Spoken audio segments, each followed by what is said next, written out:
Pour revenir à la question des prisonniers, beaucoup de gens disent oui, mais ils seront libérés quand il y aura un accord. Non. La libération des prisonniers est un des outils pour arriver à l'accord. Sans libération des prisonniers, et on l'a vu dans toutes les luttes de libération, sans la libération des prisonniers avant un accord final, rien n'est possible. D'autant plus qu'ici, toute la société palestinienne est touchée par la question des prisonniers. Il n'y a pas une famille qui n'ait pas ou qui n'ait pas eu un prisonnier parmi les siens. Donc, la question des prisonniers reste quelque chose d'extrêmement important. Et pour nous, on pensait, avant ce développement politique qui se préparait dans l'ombre depuis longtemps, mais qui vient donc de sortir brusquement au niveau du public, on pensait que c'était la question cruciale sur laquelle il fallait absolument porter tout notre intérêt dans un relativement court terme. Et c'était évidemment la position des Palestiniens aussi, puisque, vous l'avez suivi certainement, au mois d'octobre 2013, à l'initiative du comité de soutien à Marwan Barghouti, aux prisonniers à Ramallah, en Palestine occupée, une campagne internationale a vu le jour, appelée par Ahmad Kathrada, qui est un dirigeant historique d'Afrique du Sud, compagnon de cellule de Nelson Mandela, qui a fait un superbe appel aux droits humains, aux droits des peuples, etc., à partir de la cellule de Mandela. Donc particulièrement symbolique, contre l'apartheid, pour la liberté, et puis en faisant le parallèle avec ces deux dirigeants qui sont capables justement d'unifier leur peuple sur des choses extrêmement claires qui sont défense des droits nationaux, défense des droits élémentaires et défense, encore une fois, du droit des peuples à disposer d'eux-mêmes. Avec Kathrada, une dizaine de personnalités de haut rang, dont 5 prix Nobel, c'est pas rien comme carte de visite quand même, qui ont donc décidé d'en appeler au monde entier pour demander la libération de tous les prisonniers politiques palestiniens, dont évidemment Marwan Barghouti. Mais j'insiste énormément, il ne s'agit pas d'une campagne pour la libération de Marwan, autant qu'on veuille le voir libéré, bien évidemment.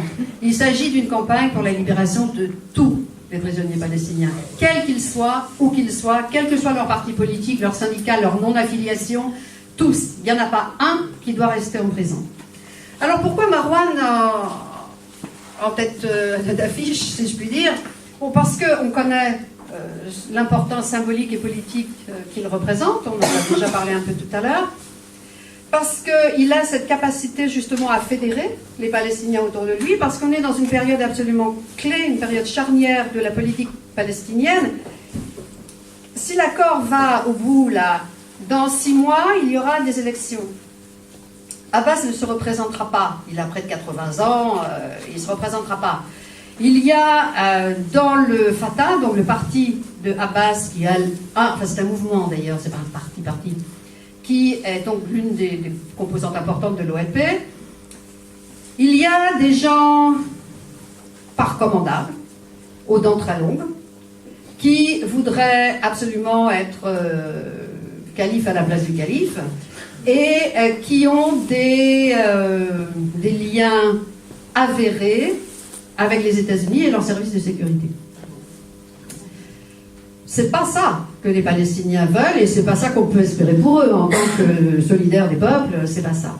Donc Marwan, lui, il représente autre chose. Il représente, certes il est au Fatah, mais il est reconnu par les autres.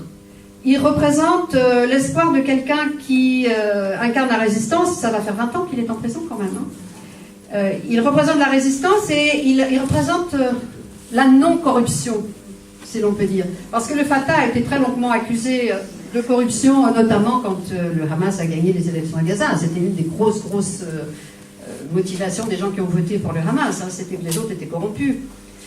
Donc Marwan peut représenter ça. En plus, même s'il est peu connu, dans la rue à Nanterre, si peut-être vous, parce que, oui, mais bon, dans la rue, dans ma ville, Marwan Barghouti, mais il est quand même connu de beaucoup d'hommes politiques et femmes politiques en France, dont certains ont traité avec lui à différents moments.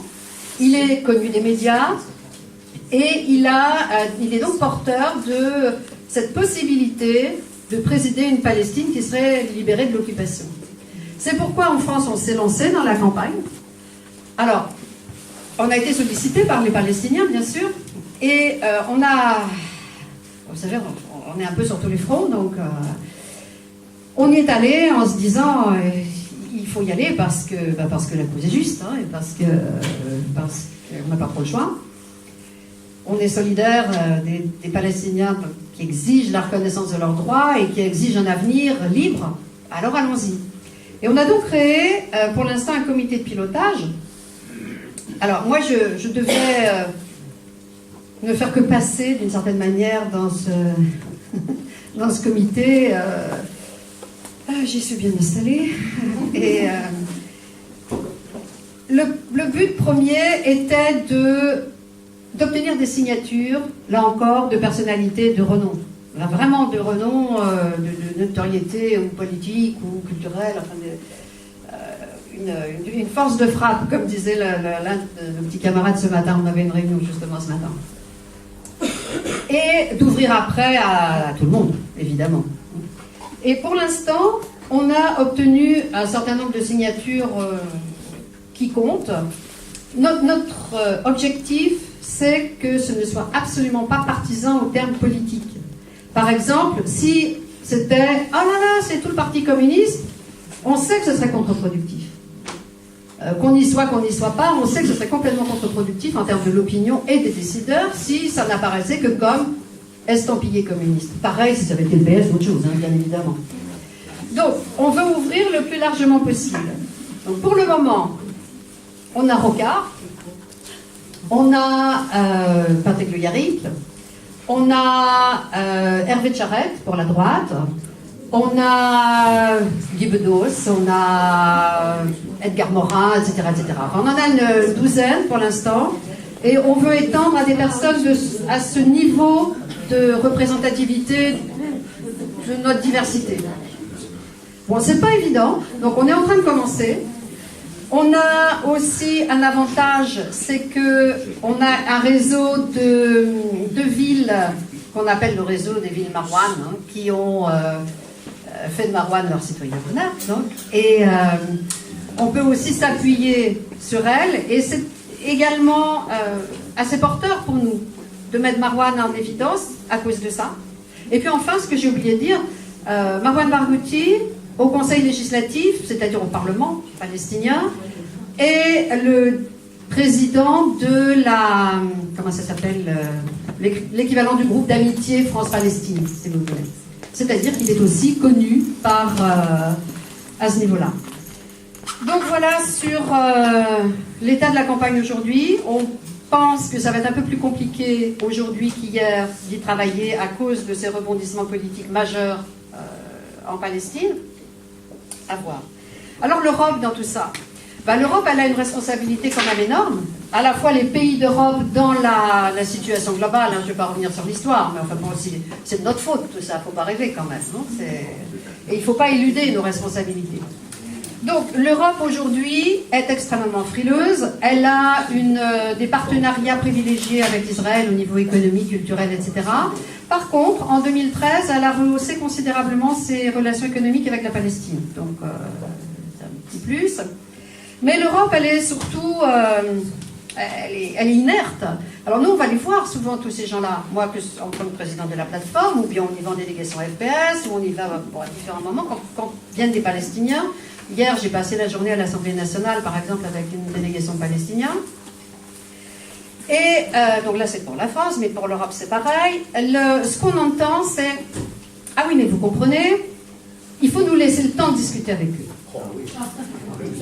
Depuis 60 et quelques années, bon, oui, donc vous comprenez, si on ferme la porte, si on leur claque la porte au nez, parce que nous, on dit « Hey, ça suffit, des sanctions maintenant. » Le droit international violé depuis 60 ans et plus, quotidiennement, vous faites des grandes déclarations magnifiques, les autorités israéliennes vous rionnez et continuent à violer le droit. Mettez-vous en convergence, en cohérence avec vos paroles, agissez. Et toujours c'est non, laissez-nous parler encore. Donc je crois que là, et j'arrête là parce qu'on prendra les questions après peut-être sur l'Europe, je crois que là on a, nous, un rôle majeur, nous citoyens, tout ce temps qu'on est, à quelque niveau qu'on soit simple citoyen ou investi dans un syndicat, dans un parti politique, dans une association, il faut dire à nos autorités, et donc aux autorités européennes, que si elles sont incapables d'avoir la dignité et l'honnêteté de mettre leurs actes à la mesure de leurs belles paroles, quand il y en a, eh bien, on va être contraints, nous, de le faire à leur place. Et ça peut se manifester dans les urnes. Bon, on l'a vu sur d'autres, dans un contexte complètement différent sur les municipales. On a vu comment le peuple, si l'on peut dire, peut agir. Hein.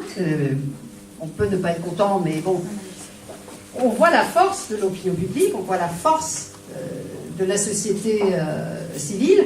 Donc à nous de prendre tout ça en main, que ce soit on se rejoigne à la campagne des prisonniers, en rejoignant la FPS dans sa campagne de parrainage, en participant à la campagne boycott des investissements sanctions. On a de multiples possibilités d'agir en tant que citoyen, et tous ensemble, c'est ça qu'il faut qu'on fasse maintenant.